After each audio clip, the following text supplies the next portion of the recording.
Nakita ko ang ni Tito. Sobrang laki. Parang gusto kong hawakan. Saan mo ba nakita yan? Sa CR. Anong name ni Miss? Christina po. Christina po. Ilang taon si Christina po? 21. 21, same tayo, 21. Rata ba? Hindi. Si Christina may chance manalo ng 500 pesos pag nahulaan niya ang tamang sagot sa papabasa o game ka ba? Okay. Game. Bibigyan kita ng 3 chances para mahulaan yung tamang sagot. Game. Game.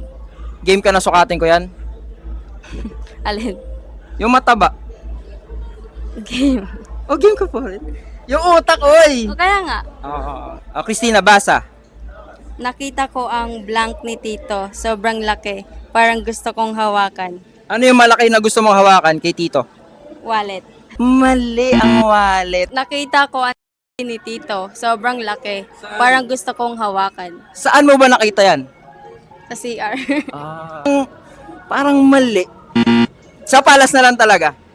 Kaya mo yan. Nakita ko ang panot ni Tito. Nakakain ka na ng tumbong. Hindi pa.